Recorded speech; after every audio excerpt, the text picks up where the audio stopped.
Congratulations on the purchase of your Yamaha DGX-670 portable digital grand piano. Your DGX-670 is more than just a digital piano. It has a ranger functionality, which means that you can play with the hundreds of sounds, rhythms, as well as accompaniment. And in this video, I will teach you the essential basic operations that you must know in order to play your Yamaha DGX-670 as an arranger keyboard, such as setting up sounds, rhythms, adjusting the volume mix, as well as saving your user registration presets. If you are a beginner to keyboard playing and want to learn how to play songs like this,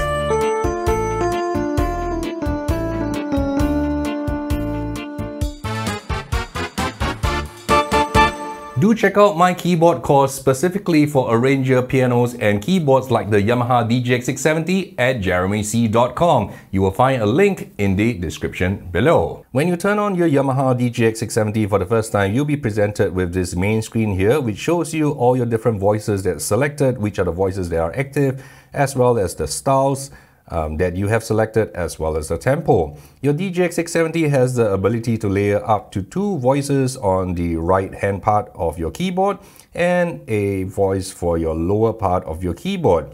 As you can see here, it shows the selected style as well as the tempo or the speed of the style that you have selected. This little yellow icon shows whether your layer is active. So in this case, you can see that the yellow icon is active on the main layer. So if I were to play a few notes,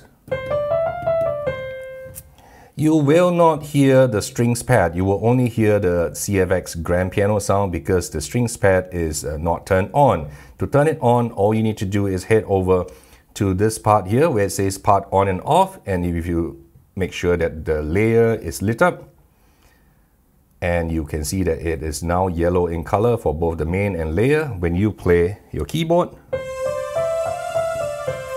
you will hear both the strings pad and the CFX grand. So you can independently turn off any layer that you want.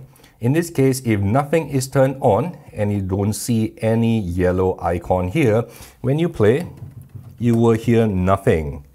You can also just turn on the layer, and in this case, you will not hear the CFX grand and you will only hear the strings pad. So how do we choose different voices for our different layers? In this case, make sure that your main layer is selected and go to the category that you want. And let's say we are going to the piano category and I select this button here. You can see at the top left hand of the screen, it says main voice. You can go to the different pages containing all your different sounds within the same category using these buttons here. Page 2, page 3, page 4, page 5, etc. So right now I'm going to select, for example, a vintage EP. Right? How do I select that? I can either use the data wheel and turn the wheel, as well as press enter to select. And once it's selected, it will be yellow in color. Or you can just use the directional pad, up, down, left, right, to select the sound that you want. And once you've selected, if you press exit to the main screen, you can see that your main instrument is the vintage EP. And to select a different sound for your layer, all you need to do is make sure that the layer is selected and select your category. In this case, let's go to the strings and choir. And for example, I want to choose a movie strings. All I need to do is same thing, use my dial wheel or the D-pad to select the sounds and press enter if you need to. Once it's selected, it will show as yellow. It will be highlighted in yellow. Press exit. You can see that your main voice is vintage EP and your second layer is the movie strings. And when you play, both will sound because the yellow icon is lit up.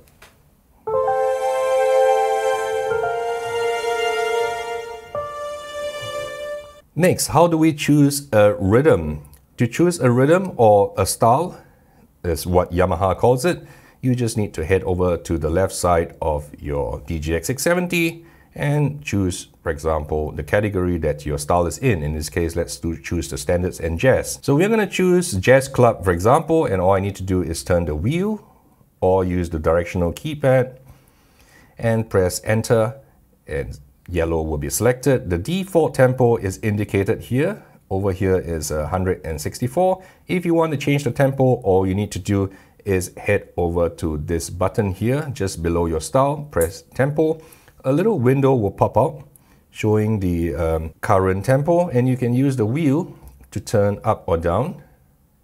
Or you can use the buttons below the screen to move up and down to speed up or slow down your tempo as desired. Once you have done that, you press exit and you can see your newly selected styles together with all the information about your different layers. So how do you adjust the volume mix between your main voice, your layered voice, as well as your style section? All you need to do is head over to this button that says Mixer EQ, press it once, and you will then be in the mixer mode. You can see it says mixer at the top there, and you can adjust all the volumes of the different voices using these buttons over here. If you want to make your main volume louder, all you need to do is just select the corresponding buttons just below the screen. You can use the buttons to increase or decrease the volume, or you can just use the data view over here.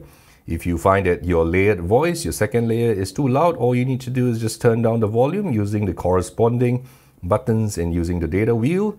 If you want your style to be a little bit softer, all you need to do is select the corresponding buttons and turn up or down the volume. Now that you have configured your main voice, your layered voice, as well as your style and tempo, you can go ahead and press your start button and your rhythm will play. You can move between the different rhythm variations. A being simple, B will get busier and busier, and D would get the busiest. However, when you try to play a chord on the left hand with the rhythm on, let's press the start button, let's play a C chord. You don't hear the accompaniment being triggered. And that is because your ACMP, your accompaniment, is not turned on. You have to make sure that it is turned on. It's lit up, and when you play a chord,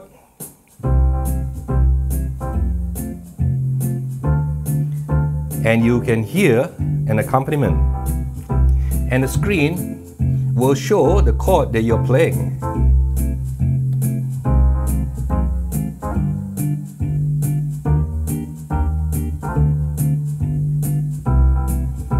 And to stop the rhythm, all you need to do is press the stop button.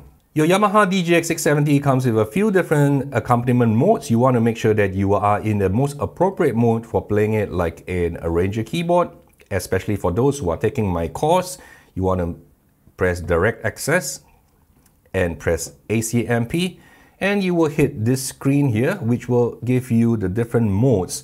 When you receive your DGX-670 for the first time, it will most likely be in a mode that is different from the one that's shown on the screen.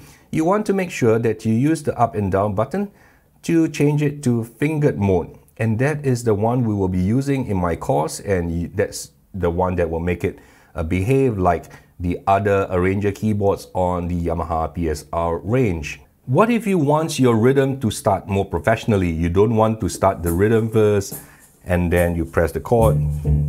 That isn't very professional. You can actually use the sync start button here, press the sync start, and the rhythm will not start. You can see that the start stop button is blinking. The rhythm will not start until you press a chord. So the minute I press a chord, the rhythm starts.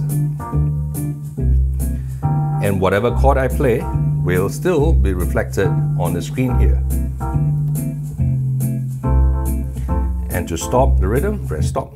There are intros and ending that you can use at the beginning or the ending of a song. You can do that by pressing intro. You can tell that the intro is on because it's lit up. And let's press sync start, which means that the intro will not play until you hit a chord. So let's hit a chord right now. You can hear the intro playing.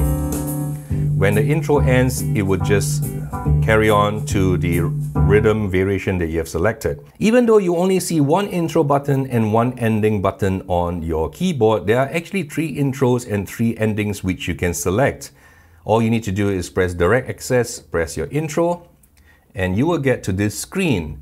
What you need to do is press the tab button, tap to the right so that you get to the middle page. And you can see that you can select different intro and endings. There are 3 different variations. One is the shortest intro, which only gives you a 4 beats. Let's have a listen to how it sounds like. Turn on Sing Start, turn on intro when I press a chord. And it starts. That's the shortest one. And if you select the slightly busier one, number 2, press intro, press Sing Start, you will get a busier intro. And in the same way, the ending will also be the second ending. So depending on your need, you can change the different intros or ending based on the songs that you are playing. Now that we have set up the sounds for our song, how do we save all these sounds and settings that we have painstakingly spent time to set up so that we can recall it easily for future songs? All you need to do is go to this registration memory. To save your settings into a registration memory, all you need to do is press the memory button and select which of these 4 buttons you want to save your registration into. Let's say we want to save into 1. All the settings will be saved into this button. So even if I were to change my voices, let's say to a concert guitar or my main voice, let's change it to a concert guitar. You can see it's a concert guitar, but the minute I press my memory button 1, it would just recall all the settings that we have set up earlier. It would have been captured into this button. Every bank, you can store up to 4 registration memory settings, and you can save as many banks as you want, literally unlimited, because you can just plug in a USB stick and save as many as you want. So for example, you can have the first part of your song, your verse, with memory 1, and let's say the chorus of a song, you want to use a different voice. Let's say we change it to a guitar. You can then memorize it into number 2, and you can very quickly switch between all your settings just by using your registration memory buttons. Now, let's save these into a bank. Press the bank button. You'll be presented with this screen that says registration bank. You need to head over to your tab right so that it goes to user. Once it goes into the user tab, you will go into file, which is this one here, and you press save, corresponding button for save, and you don't want this default name. You can press and hold delete and key in whatever name you want. And once you've done that, you just press OK. And that's how you build your library of registration banks. You can save as many registration banks as you want until the internal memory is full. Once that is full, you can actually just plug in a USB stick and save the registration memory into a USB stick. I hope you found this basic tutorial useful to you. This is the bare minimum you need to know to use the Arranger keyboard features on your DGX-670. Thank you, and I'll see you soon. Bye-bye.